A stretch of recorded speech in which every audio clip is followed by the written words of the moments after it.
আসসালামু আলাইকুম। রমজান মোবারক। কেমন আছেন সবাই? আশা করি আল্লাহর রহমতে আপনারা সবাই ভালো আছেন। আজ আমি আপনাদের মাঝে ঈদ উল ফিতরের পোস্টার ডিজাইন শেয়ার করব এবং কিভাবে পোস্টার ডিজাইনটি কাস্টমাইজ করতে হয় সেটি সম্পূর্ণ ভিডিওতে দেখিয়ে দিব। আপনি যদি আমার চ্যানেলের নতুন দর্শক হয়ে থাকেন অবশ্যই চ্যানেলটি সাবস্ক্রাইব করবেন এবং পাশে থাকা বেল বাটনে ক্লিক করে নোটিফিকেশন অন করে দিবেন। ভিডিওতে 6 সংখ্যার একটি পাসওয়ার্ড দেখানো হয়েছে, অর্থাৎ 6টি ওয়ার্ড 6 বার দেখানো হবে। সম্পূর্ণ ভিডিও দেখে পাসওয়ার্ড সংগ্রহ করুন। তো চলুন শুরু করা যাক।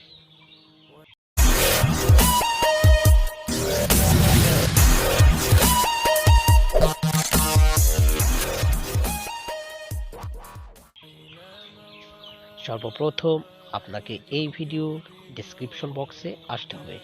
সেখানে ডাউনলোড পিএলপি নামে একটি লিঙ্ক থাকবে, সেই লিঙ্কে ক্লিক করে ফাইলটি ডাউনলোড করে নেবেন। ফাইলটি জিপ আকারে দেওয়া থাকবে। ফাইলটি আনজিপ করার জন্য একটি অ্যাপসের প্রয়োজন, ZRCবার অ্যাপস, যেটি গুগল প্লে স্টোরে ফ্রিতে পেয়ে যাবেন।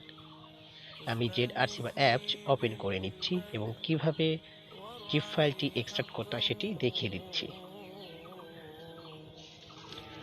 আপনি জিপ ফাইলটি যে ফোল্ডারে ডাউনলোড দিয়েছেন সেই ফোল্ডারটি ওপেন করুন। আমি ডাউনলোড ফোল্ডারে ডাউনলোড দিয়েছি, ডাউনলোড ফোল্ডারটি ওপেন করে নিচ্ছি। এবার স্ক্রল করে নিচে দেখবেন ঈদ উল ফিতর পোস্টার ডিজাইন দেখাবে .gif ফাইলে একটি ক্লিক করুন। এবার 2 নম্বর অপশনে দেখুন এক্সট্রাক্ট হেয়ার, এইখানে একটি ক্লিক করুন। সম্পূর্ণ ভিডিও দেখে পাসওয়ার্ড সংগ্রহ করে পাসওয়ার্ডগুলো দিয়ে ওকেতে প্রেস করবেন। দেন আপনার ফাইলটি এক্সট্রাক্ট হয়ে যাবে। ফাইলটি এক্সট্রাক্ট হওয়ার পর আপনাকে ফাইলটি পিক্সেল ল্যাবে অ্যাড করতে হবে। সেজন্য অবশ্যই পিক্সেল ল্যাব অ্যাপস ওপেন করে নিতে হবে। পিক্সেল ল্যাব অ্যাপস ওপেন করার পর এই ধরনের একটি ইন্টারফেস আসবে। এই নিউ টেক্সটটা ডিলিট করার জন্য উপরে ডিলিট অপশনে ক্লিক করবেন। এবার আপনার পিএলপি ফাইলটি অ্যাড করার জন্য উপরে দেখুন 3 ডট মেনু, এইখানে একটি ক্লিক করুন।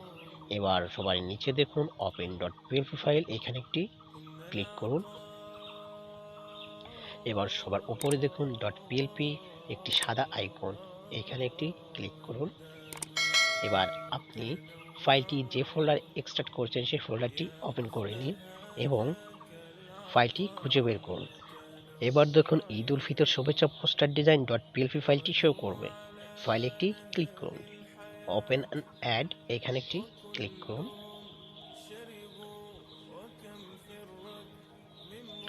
এবার ব্যাকে আসুন। এবার ডিজাইনটি আপনার পিক্সেল ল্যাব অ্যাপসে শো করবে। ফাইলটি সম্পূর্ণভাবে কাস্টমাইজ করার জন্য উপরে এই লেয়ার অপশনে একটি ক্লিক করুন। এখানে দেখুন আমি যে লেয়ারগুলো ইউজ করেছি সবগুলো লেয়ারই লক করে দেওয়া।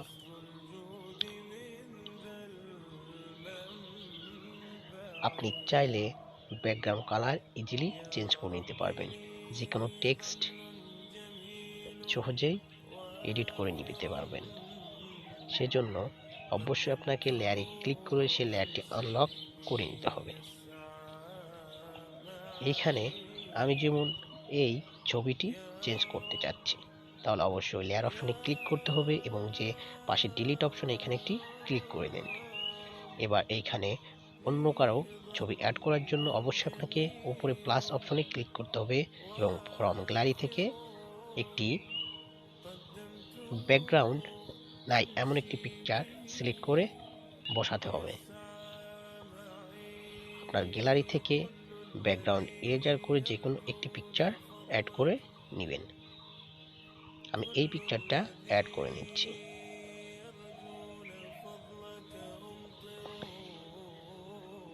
পিকচার বসানোর পর পিকচারটা লক করে দিবেন।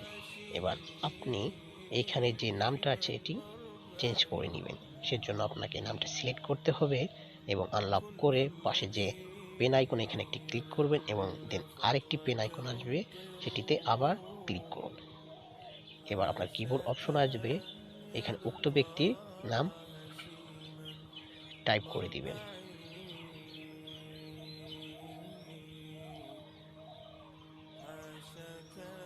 এট লাস্ট টাইপ হয়ে গেলে আপনি চাইলে টেক্সটের কালার ইজিলি পরিবর্তন করতে পারবেন। এর জন্য কালার অপশনে আসতে হবে অ্যান্ড আপনার যে কোনো একটি কালার চুজ করে দিয়ে দিতে পারবেন।